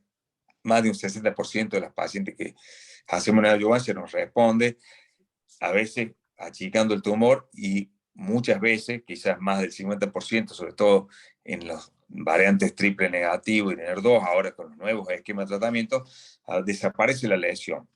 Entonces nos va a permitir una cirugía mucho más chica y aparte nosotros ya sabemos que ese tumor respondió a la quimioterapia y que va a tener mucho mejor pronóstico. Y en el caso de que no respondiera, la doctora seguramente tiene alguna otra cosa para ofrecerle que le va a mejorar la sobrevida. Si yo la opero antes, que es lo que pasa muchas veces cuando nosotros le proponemos este tratamiento así, y las pacientes dicen, no, yo me voy a Córdoba, y allá las manotean y las operan, y después vienen con un resultado de un triple negativo o un ER2 positivo, se perdió la oportunidad de saber si el tratamiento que va a hacer igualmente les resulta o no eficaz. Porque, por ejemplo, en un triple negativo que responde y desaparecen todas las células neoplásicas, que llamamos respuesta patológica completa, sabemos que es muy buen pronóstico, quizás esa paciente nunca más va a tener problemas, y si no es así y le queda tumor residual, el pronóstico es distinto. Y antes no teníamos mucho para ofrecerle, pero actualmente sí hay tratamientos nuevos que le podemos ofrecer a esa paciente que no respondió totalmente con la quimioterapia. Que bueno, ya le dejo Tal eso a la cual. doctora porque ella sabe hacer y los Tal cual. Una vez que pasan el tratamiento de neoadyuvancia, después se vuelve a discutir en comité de tumores en conjunto cómo vamos a seguir con los tratamientos, qué tipo de cirugía, y una vez que se analiza la pieza quirúrgica, se vuelve a definir los tratamientos, ¿sí? Se vuelve a discutir, según el resultado de la pieza quirúrgica, qué tipo de tratamiento vamos a realizar. Acá preguntan un poco, llevando al tema de la cirugía, a ver, quería leer de la marcación. La marcación en un tumor palpable, dice, ¿se utiliza colorante o qué utiliza normalmente, doctor? Debería En un ser tumor que no quizás se palpa. tumor no palpable, ¿no es cierto? Lo que llamamos tumor infraclínico. Esto lo usamos para marcar esa imagen que no palpamos, que es sospechosa, y bueno, habitualmente yo marco con carbón. Es decir, si surgió un nódulo infraclínico, hago una ecografía el día previo habitualmente para no andar las corridas. Antes lo sabía hacer con azul de metileno, que se me lavaba en una hora, entonces tenía que marcar y salir corriendo a operar. Ahora marco el día antes con carbón, pongo el carbón en la zona, hago el dibujito donde está la lesión, cosa que al día siguiente entro al quirófano, voy a buscar la zona que marque y hago la excisión de la región actual. Y la otra forma de marcar también es con arpón, por ejemplo, que a mí no me gusta porque te condiciona un poco una cuestión de la técnica quirúrgica y a la que uno maneja más. Pero hay mucha gente que está acostumbrada a marcar con arpón. Entonces colocan un arpón, que es un alambrito que se clava en la lesión, que se mantiene ahí quieta, pero que se puede mover. Entonces, a mí no me gusta mucho, pero bueno, hay gente que lo usa y que usa ese método y le va bien, ¿no es cierto? Cada uno utiliza el método que les resulta mal. El objetivo es encontrar en la cirugía aquello que estamos viendo con la imagen y que no palpamos, con cualquiera de los métodos que dispongamos. Hay otros métodos más, pero bueno, no creo que con estos dos ejemplos está bien. Perfecto, perfecto y muy claro.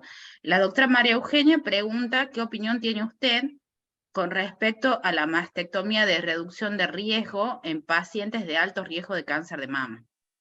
Que un poco lo explicó ahí en la clase. Sí, yo creo que es una buena opción. Si tenemos una paciente de 40 años que tiene los BRCA mutados y que sabemos que tiene un 50, un 80% incluso de posibilidades de tener un cáncer de mama en los próximos años, y bueno, si le sacamos las dos mamas, le vamos a reducir el riesgo. Siempre hay que tener en cuenta que no es de profiláctica, como se llamaba antes, sino es de reducción de riesgo, como bien lo dijo María Eugenia, porque en la piel, las puntas de lo que es la mastectomía, pueden quedar pequeñas células glandulares que se pueden convertir en un cáncer. Pero bueno, bajamos al 98% de posibilidad de que no tenga cáncer de mama, o sea, de un 50% bajamos un 1 o 2%. También hay que aclarar que en estas cirugías de reducción de riesgo no se hacen masivamente a todos los pacientes, sino que deben tener un asesoramiento genético previo y deben tener un BRCA mutado para que uno justifique esa cirugía de reducción de riesgo. Un comentario que me gustaría hacer sobre el tema de las mastectomías, sobre todo las mastectomías con reconstrucción inmediata, que yo había preparado una foto ahí, pero no las puse porque se iba a hacer muy largo, que está un poco así ahora como muy, ya está bajando un poco la curva, pero es como que se puso de moda y que entonces cualquier mujer que venía al consultorio con un cancercito de mama de 1 centímetro decía, doctor, ¿por qué no me hace una mastectomía y me pone prótesis? Quizás pensando de que iba a salir vedette o lo que fuera del quirófano, entrando a lo mejor una gordita como nosotros, así nomás, y pensar que después de la cirugía. ¿Y cuál es el tema de esto? Es que cuando uno va a los congresos, la gente que muestra estos trabajos, te muestra la que le salió linda, pero no te muestra las 10 que le salieron mal, la que se les necrosó el pezón, la que se les necrosó el colgajo, la que se le infectó, le tuvieron que sacar la prótesis. Hay un 70% de complicaciones en la cirugía oncoplástica. Entonces, si hay indicación de hacerla, es decir, si yo tengo que hacer una mastectomía sí o sí, supongamos una mutación de los BRCA, bueno, esa es la conducta que tenemos que tener de la mastectomía bilateral. Podemos conservar piel y quizás la areola y el pezón y hacer una reconstrucción inmediata o diferida. Está bien, es una indicación. Ahora, si yo tengo una lesión tumoral, que ya hemos visto eso, hemos compartido pacientes incluso que han venido con una mastectomía y reconstrucción, que después se incendió, porque gente que está muy entusiasmada se larga a hacer cirugía porque está de moda, pero no tiene en cuenta de manejar bien los factores oncológicos y la cirugía oncológica. Incluso cuando uno quiere hacer una cirugía muy estética, por ahí se queda un poquito corto con el tratamiento oncológico, porque si no, si yo le saco más, después no me va a cerrar. Entonces, después vemos nosotros las complicaciones de esos casos mal manejados. Si un tumor requiere una cirugía, si la podemos resolver con una cirugía conservadora, hagamos una cirugía conservadora, que siempre va a ser más fácil manejarla, incluso no esté bien estéticamente, por supuesto, no vamos a hacer un desastre, pero si una mama que quede un poquito más chica, que tiene una zona, bueno, le podemos hacer pequeñas cositas, que no es una cirugía oncoplástica grande, que no requiere muchas reintervenciones, y resolver el problema. Porque lo que uno ve después en los resultados de esta cirugía oncoplástica, algunas quedan lindas, pero el porcentaje de las que quedan lindas son muy bajas. Y encima, a veces hay que ponerlos retromuscular, con lo cual quedan mamas que se mueven cuando la mujer mueve el brazo, o que duelen mucho los músculos. Entonces, tiene indicación la oncoplastia, digamos, con mastectomía, ¿no es cierto? Porque después hay cirugía oncoplástica conservadora también, donde lo que hacemos es acomodar los colgajos, conservando la mama, y para dejarlo en una mejor forma y asimetrizar otra mama, etc. Tal cual. Y aparte que doy fe lo que dice el doctor, por ahí se entusiasma mucho con el tema de la cirugía oncoplástica, y no es una cirugía como las cirugías estéticas que se ponen las prótesis comunes, digamos, de implantes, sino que es un implante especial que se debe hacer antes de la radioterapia para no perder la elasticidad de la piel. Se coloca un expansor, que le llaman ellos, y que se va expandiendo de a poco para que la piel se vaya estirando, y que eso lleva un tiempo y que muchas veces no quedan estéticamente bien, y que la paciente se va retrasando en su tratamiento, y si es un tumor altamente agresivo no es recomendable perder ese tiempo. Así que bueno, doy fe que también el doctor hace cirugías muy buenas y que estéticamente quedan muy bien. Así que yo creo que por ahí ponernos un límite o un objetivo tan alto de decir una cirugía oncoplástica sin un criterio específico no está bueno, ¿sí? No está bueno, y hay que saber informarle bien a la paciente y a la familia para que tomen una buena decisión. Más que todo porque uno siempre, cuando discute el paciente en un comité o cuando lo tiene en el consultorio, siempre piensa en que los tiempos del paciente son tiempos de oro, que tenemos que acortar los tiempos cuando los tumores son agresivos, que tenemos que ser rápidos, que tienen que tener un buen acceso a los tratamientos. Entonces, bueno, uno trata de agilizar eso y que los tiempos sean cortos, ¿no? Para que tengan una buena respuesta, que es lo que uno busca como profesional, como equipo médico. Acá el doctor Oscar pregunta si el laboratorio de la provincia, o sea, si en el Hospital San Juan Bautista se realiza la inmunohistoquímica. No sé si quiere contestar usted, doctor, o contesto yo. No, bueno, no, en el hospital no se hace inmunoquímica, lamentablemente en la provincia no se hace. Hay laboratorios que tienen convenio con laboratorios grandes. En general, la idea es que este tipo de estudios se hacen en centros grandes porque se requiere de reactivos que vienen en kit de muchos y que no podemos decir, bueno, vamos a usar uno esta semana, otro. Necesitan tener muchas muestras para abrir un kit y realizarlo a todos esos estudios simultáneos, digamos, para poder abaratar los costos y para también incluso mantener la calidad, ¿no es cierto?, del laboratorio. Entonces, hay laboratorios. Acá en Catamarca nosotros estamos en medio de uno de los laboratorios de patología a Buenos Aires, en otro momento mandamos a Córdoba. También hay en Tucumán, bueno, cada uno de los laboratorios hace sus convenios con un centro de referencia, ¿no es cierto? Así es. Lo que sí tienen que saber... Sí, doctor, claro, perdón, lo corté. Decía que antes, cuando uno pedía una inmunohistoquímica, yo me acuerdo cuando decían, bueno, eran 5.000 pesos, pero estoy hablando hace 10 años, cuando 5.000 pesos era como decir 500.000 pesos ahora, que eso era una locura. Bueno, no tanto como 500, pero 200, por los 100. Hoy en día, un estudio por inmunohistoquímica está alrededor de los 25 o 30.000 pesos, que no es nada, o sea, menos de $100, y es fundamental, ¿no es cierto? A veces uno en el consultorio, hoy casualmente con una paciente que tiene PAMI, que es un problema, porque el PAMI no tiene con qué laboratorio, no trabaja con ningún laboratorio, porque, bueno, desastre, y que la gente muchas veces, como esta no tenía plata, yo decía, mire, usted eso tiene que hacerlo, donde vaya lo tiene que hacer, porque no se puede indicar un tratamiento si usted no tiene la inmunohistoquímica. O sea, le podemos hacer un tratamiento de hace 50 años, no lo que hoy se va a usar, que es lo bueno para usted. La mujer entendía todo, pero por ahí me ponía cara de que, bueno, pero no tengo plata, y bueno, no podemos hacer nada. Y la obra social, sobre todo con la gente que tiene a cargo ahora, es una lucha terrible. Sí, la verdad que sí. Bueno, un poco para informarles, en la parte pública, la inmunohistoquímica, uno hace un expediente y lo cubre, en gran porcentaje lo cubre el ministerio. El acceso a las medicaciones, la radioterapia y la cirugía, todo es gratuito porque, bueno, lo cubre el Ministerio de Salud de la provincia si el paciente no cuenta con obra social.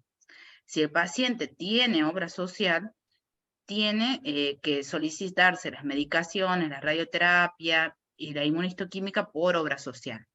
En gran porcentaje de las obras sociales, ¿qué pasa? Se manejan de esta manera. Uno solicita la inmunohistoquímica, los pacientes deben abonarla y después cada una de las obras sociales le reconocen un porcentaje del costo total. Entonces, bueno, sí, en esta situación que sabemos que la situación económica no es buena y que muchos pacientes no tienen mucho acceso, se va complejizando. Como dice el doctor, nosotros podemos iniciar tratamientos, muchas veces lo discutimos, de iniciar tratamientos para ir acortando tiempos, pero lo ideal sería tener la inmunohistoquímica desde el inicio para poder definir bien las drogas y poder iniciar bien un tratamiento. Lo importante también que quiero aclarar a todos los espectadores, a todo el público, es que acá en la provincia de Catamarca, así como en todas las provincias y en el mundo, nos manejamos con protocolos internacionales. Seguimos las guías europeas, las guías americanas, las guías de la Sociedad Argentina de Oncología, y por lo tanto, o sea, ustedes si realizan la consulta acá en la provincia de Catamarca, en Córdoba, en Buenos Aires, en Estados Unidos o en Europa, los tratamientos van a ser iguales porque están definidos por protocolos internacionales. Muchas veces uno puede variar un tratamiento u otro entre colegas, que lo podemos discutir, que pueden existir en una paciente distintas opciones de tratamiento. Y eso puede pasar y no es que sea uno mejor colega o menos colega, o profesional, perdón. Entonces, lo importante es saber que las pacientes tienen la forma de tener un buen diagnóstico acá en la provincia de Catamarca. Para la prevención están los programas de prevención de cáncer de mama, están en los programas de mamografía gratuita. En el mes del cáncer de mama, que es fue el mes de octubre, se hicieron por obras sociales mamografías gratuitas y ecografías mamarias. Y bueno, las pacientes muchas veces uno ve que la paciente no accede a hacer el estudio por miedo. Entonces, bueno, un poco educarles, informarles que es importante hacer los estudios, que es importante hacer los controles, Y en el momento que tengan un diagnóstico positivo para un cáncer, saber que los tratamientos son personalizados, que tenemos, como les dije, una medicina de precisión que se llama, que no todos los pacientes se tratan iguales, que uno va analizando cada punto, las características del tumor, el tamaño, las características de la paciente, los antecedentes, y bueno, va definiendo los tratamientos. Entonces el acceso es universal, digamos, igualitario a donde ella quiera tratarse. El pronóstico o la respuesta a los tratamientos va a depender de la agresividad del tumor, un poco para que lo tengan claro. No porque cambien de provincia o de lugar, el pronóstico va a ser mejor. ¿Sí? Si ella tiene un pronóstico agresivo y un tumor agresivo, no va a cambiar porque cambie de provincia. No sé si alguien más quiere hacer algún comentario, alguna pregunta. Los panelistas pueden abrir las cámaras y los micrófonos para que los veamos si quieren preguntar algo. ¿Algo más?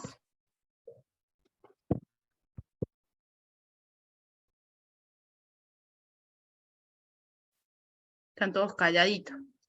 Bueno, o Doctor Oscar, entendieron todo, ¿sí?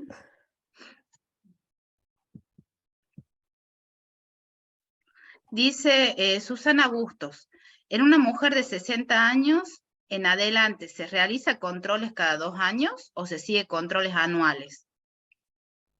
bueno, hay distintos protocolos, pero nosotros seguimos haciéndolo anual. Quizás, o sea, la mamografía a medida que la mujer va creciendo un año va siendo más sensible, ¿no es cierto? Y eso es lo que a uno lo lleva a que sigamos haciendo mamografía. Ahora, si yo tengo una mujer de 80 años que está en silla de ruedas, que no la podemos traer al sanatorio, bueno, quizás no la voy a estar incitando a que se haga una mamografía.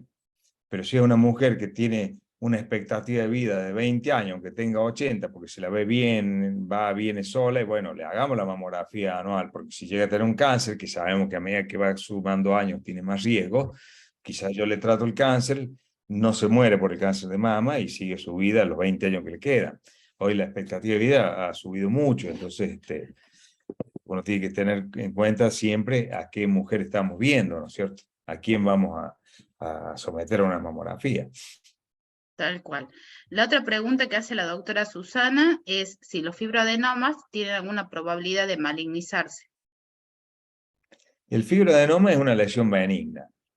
Lo que pasa es que tiene un componente de tejido glandular y fibroso de la misma mama, o sea que así como tiene un cáncer de mama en el resto de la glándula, puede tener un cáncer de mama en el fibroadenoma.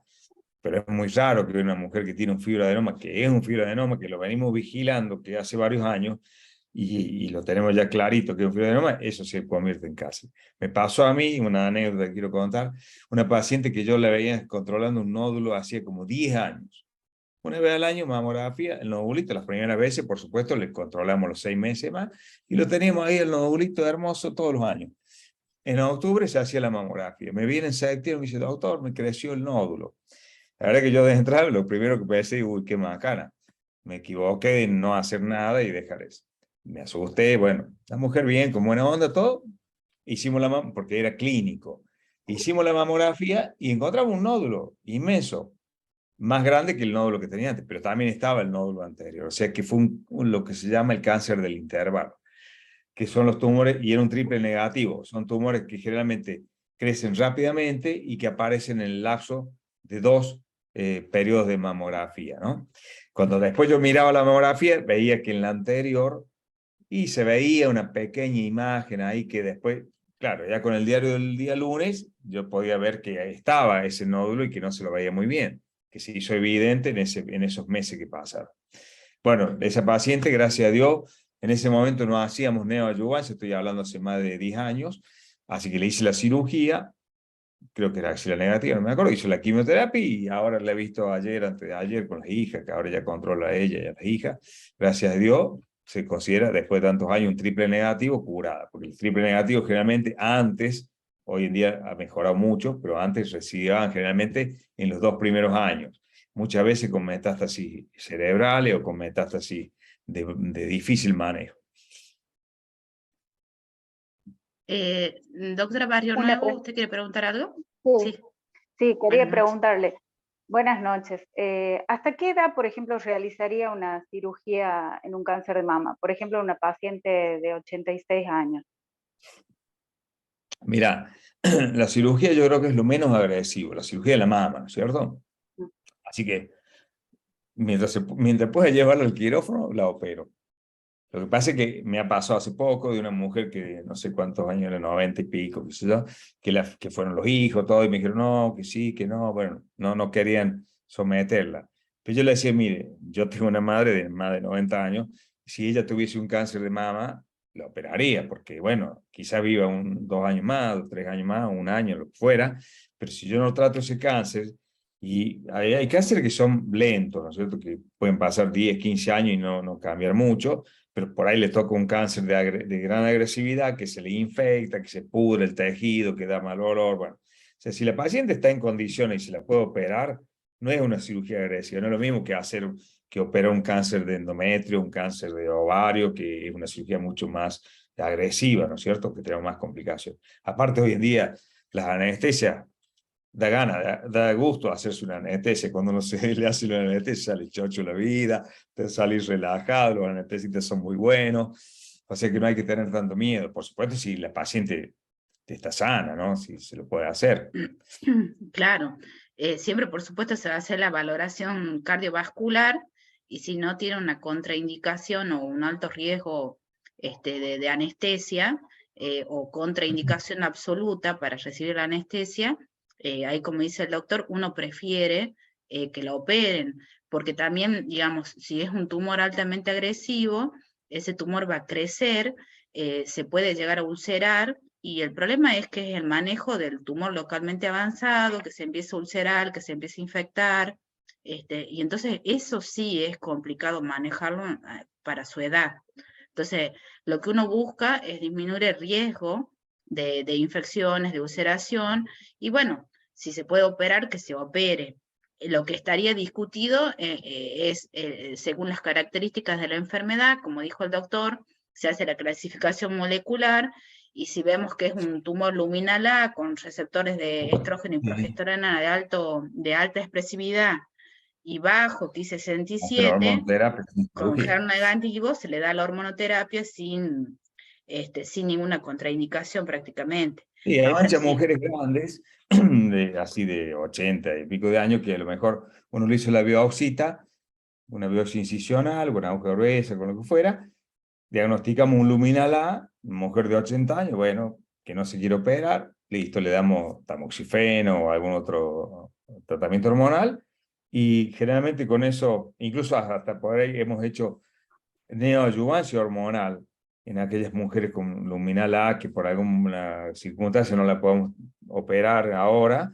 Bueno, le damos hormonoterapia que no tiene gran impacto en su proceso cardiológico, lo que tuviese ya la enfermedad, y, y muchas veces empezamos a ver, es mucho más lento que la quimioterapia, pero empezamos a ver con el tiempo cómo se les va reduciendo el tumor y algunas después ya ni quieren operarse porque lo ven cada vez más chico y listo, desaparece y no vuelve más. así es, sí, por ahí es complejo el manejo, o por ahí las pacientes no se quieren operar o tienen miedo, pero bueno, uno explicando y hablando con la familia, tranquilos y diciendo que las cirugías no son cirugías de riesgo, son cirugías simples, con una recuperación prácticamente rápida, acceden al tratamiento y a la cirugía. Una pregunta que me hace la doctora Ogas, que muy buena la pregunta, los cánceres de mama en hombres. Los cánceres de mama también se diagnostican en los hombres en un 1%. Es más, tenemos, debido al bajo porcentaje de pacientes que tienen cáncer de mama, por supuesto se hace una extrapolación de los datos y de los estudios del cáncer de mama en mujeres. O sea, su tratamiento es igual al que en las mujeres. Se hace el panel molecular, se hace la cirugía, se hace la radioterapia. Según el panel molecular se decide qué tipo de tratamiento. Muchas veces los cánceres de mama en hombres están asociados a la mutación de los BRCA, entonces uno debería, si tiene un paciente con un diagnóstico de cáncer de mama, de sexo masculino, debería sugerirle el asesoramiento genético y solicitar el BRCA, ¿sí? El gen BRCA, para ver si está mutado. Que actualmente, por suerte, algunos laboratorios cubren ese estudio, no a todos los pacientes. No es que una paciente me va a decir, doctora, yo quiero que me hagan el test del BRCA para ver si yo voy a tener cáncer o no, y yo le voy a pedir. No, tiene una indicación específica. Tienen que ser pacientes jóvenes, o de sexo masculino, o con cánceres bilaterales, o triple negativo. Entonces, bueno, es como que tienen ciertas características para poder acceder a ese estudio. Si ese estudio se solicita sobre la biopsia o en sangre, es un análisis en sangre, y se envía a un laboratorio en Buenos Aires, en el cual ellos después nos envían el resultado, ¿sí? No sé si alguien más quiere hacer una pregunta. Sí, hola, buenas noches, yo quiero hacer Buenas una noches. pregunta. ¿Cómo Sí. estás? ¿Qué pasa con el screening, por ejemplo, en pacientes que nunca se lo hicieron antes del cáncer de mama? Por ejemplo, paciente puérpera, un puerperio tardío, como me pasó un caso, paciente de más de 6 meses de puerperio, que todavía está en periodo de lactancia, si bien no es una lactancia exclusiva, pero todavía está en lactancia, y desea hacerse el screening de mamografía. ¿Lo podemos hacer o se recomienda esperar un poco más? Y lo que pasa es que la lactancia, la mama está en una situación especial que va a ser muy densa, por lo cual puede tener se lo puede hacer, pero va a ser una utilidad bastante limitada. Entonces, quizás la ecografía nos aporte mucho más. Si es que tiene un nódulo, si no tiene ningún nódulo, bueno, no tiene mucha utilidad la mamografía, y quizás la ecografía tampoco. Si nosotros queremos hacer una buena evaluación de una mujer que está amamantando, deberíamos inhibir la lactancia, esperar que esa mama se descongestione, digamos, y que nos permita hacer una mamografía que valga la pena. Quizás nos convenga hacer algún otro tipo de estudio, una resonancia. No tengo experiencia en mamas que están amamantando con resonancia, pero bueno, habrá que preguntarle a los imagenólogos si nos puede aportar algo y solicitar eso. Sí, como indicación de resonancia no conozco que sea la lactancia una indicación, No, pero bueno, la pero mamografía. nos puede aportar algo. También asociado a esta pregunta que hace María Eugenia, un poco aclarar, ¿no? Muchas veces nos pasa que las pacientes que están en periodo de lactancia vienen con una mama enrojecida, endurecida, que muchas veces se interpreta como una mastitis. Pero también hay que como tener en cuenta y ser un poco más minucioso, tratar esa mastitis como normalmente lo saben tratar ustedes, y darle un periodo corto para ver si responde o no. Esto lo va a explicar mejor el doctor Eugenio, pero bueno, si no hay una respuesta, también hay que empezar a pensar que tal vez es necesario hacer un estudio de mayor complejidad, y empezar a pensar que algo puede estar pasando en esa mama. No sé si quiere Sí, aclarar un poco más, nosotros doctor. tenemos la anécdota de una paciente que gracias a Dios está viva, porque yo creía que no iba a vivir mucho, que venía desde antes del embarazo con un nódulo. La mujer se embarazó, transcurrió todo su embarazo con el nódulo, transcurrió la lactancia y tenía el nódulo cada vez más grande, y axila con ganglio y todo, y siempre se le dio digamos, se diagnosticó como un nódulo benigno, nunca le dieron importancia. Y bueno, cuando nosotros la recibimos era un tumor que ocupaba toda la mama, quístico, pero la mama impresionante. Bueno, ese caso lo presentamos, ¿te acuerdas? En el Congreso de Mastología. Hicimos la biopsia, era un tumor casi todo quístico, pero que al momento de inicio, cuando nosotros le diagnosticamos, tenía ganglios axilares, infrasupraclaviculares, cervicales, y no sé si tenía otros más. Entonces, por lo cual yo dije, esta mujer no tiene cura, ya no se va a curar. Bueno, nunca podemos decir que está curada, pero eso tiene más de 6, 7 años de que la tratamos. Hicimos la biopsia, hicimos la quimioterapia, a pesar de lo que parecía de entrada un tumor que excedía la mama, yo decidí hacer una cirugía conservadora con un colgajo, que le quedó muy bien, y la mujer conserva su mama y gracias a Dios está viva. Pero importante entonces, cuando una mujer joven que tiene un nódulo que parece que más si está inflamado, no minimizarlo y no quedarse con que no, tomar el antibiótico, tomar y nada más, sino que si esto persiste, bueno, hay que continuar con la secuencia, hacer una ecografía, si tenemos dudas, hacer una punción, y si tenemos dudas, la operamos, no pasa nada con operar una mama de una mujer embarazada o de una mujer que está amamantando, se puede perfectamente. Perfecto. Y hablando de eso, las biopsias en un caso sospechoso, la biopsia en una paciente que está lactando, se corta la lactancia y de ahí se hace la biopsia, Doc. Sí, sí, se puede, se hace inhibición de la lactancia, pero si no se puede porque la mujer está, o sea, no tenemos alta sospecha, un bebé muy chiquito, decimos, bueno, hacemos la biopsia y vemos, y le hacemos una punción, va a tener algunos cambios, pero eso se le informa al patólogo que está amamantando para que pueda considerar, porque la mama que está amamantando tiene cambios importantes en cuanto a la proliferación celular que podría darle alguna confusión.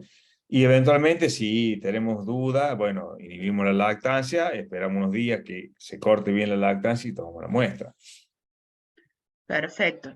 Y vamos asociando a todo esto, estábamos hablando de pacientes que tienen nódulos en el periodo de lactancia, y también así nos pasó pacientes que se detectaron nódulos en el embarazo. Cáncer de mama y embarazo también es un gran capítulo en el cual, bueno, lo que tienen que saber es que si la paciente tiene un diagnóstico positivo de cáncer, no podemos intervenir por lo menos con quimioterapia o con tratamientos oncoespecíficos en el primer trimestre del embarazo. Claro, después a partir del segundo trimestre se puede. A partir del segundo trimestre Mientras se más maduro es puede. el embarazo, mejor, porque entonces así uno puede decir, bueno, maduramos el bebé, lo sacamos un poquito antes y empezamos con toda, porque seguramente embarazada una mujer joven, habitualmente tumores que uno diagnostica como tumores de mayor agresividad y el tratamiento también va a ser más agresivo. Seguramente va a ser quimioterapia, muy raro que un cáncer de mama en una mujer joven no requiera quimioterapia. Tal cual. Se hacen tratamientos a partir del segundo trimestre, se debe tener un control estricto con su ginecólogo, tiene un cierto riesgo de malas formaciones, pero bueno, a partir del segundo trimestre disminuye, por eso están aprobadas las guías. Por supuesto, bueno, yo tuve 2, 3 casos de mujeres embarazadas y uno era mellizos, y no tuvieron complicaciones, se hizo el tratamiento, la paciente tuvo muy buena respuesta, los mellizos nacieron bien, siempre con un monitoreo estricto, pero bueno, siempre saber que a partir del segundo trimestre. Son casos que se deben discutir en comité multidisciplinario, se tiene que trabajar en equipo, no podemos trabajar solos. Nosotros siempre estamos en contacto, como bien aclaró el doctor, con todo el equipo multidisciplinario, tanto radioterapeuta, el psicólogo, el ginecólogo, y en este caso, bueno, el ginecólogo a cargo de si la mujer está embarazada.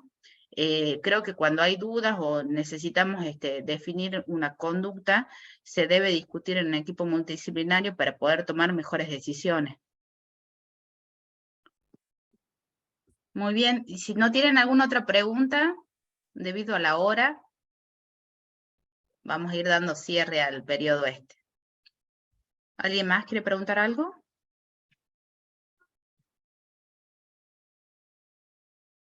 ¿No? Bueno, doctor, la verdad que, bueno, les agradezco a todos por estar presentes, como siempre digo, un viernes a la noche, más que toda esta hora, pero bueno, más que interesante la clase de hoy, y aprovecharlo al doctor, no porque esté presente, bueno, le tengo un cariño muy especial, trabajamos en el equipo multidisciplinario, la verdad que hay que aprovecharlo porque es un excelente profesional y una excelente persona, es una eminencia acá en Catamarca. La verdad que tiene todo nuestro reconocimiento de parte del Colegio Médico, y como colega también tengo una gran admiración y un gran respeto, a pesar de que lo haga renegar un poco. Pero bueno, le agradezco mucho la disposición de la apertura a este módulo de ginecología, y que me haya ayudado a coordinar las próximas clases. La próxima clase la vamos a tener al doctor José Sabio, con abdomen agudo ginecológico, el viernes 11 a las 20 horas, así que bueno, esperamos que continúen con este módulo de ginecología, que va a ser el último módulo de este año, así que vamos a ir continuando con las clases, se vienen clases muy lindas, muy interesantes. Les agradezco la presencia de todos, en especial al doctor por su brillante exposición, y bueno, les deseo un muy buen fin de semana a todos, y estamos en contacto, que tengan buenas noches.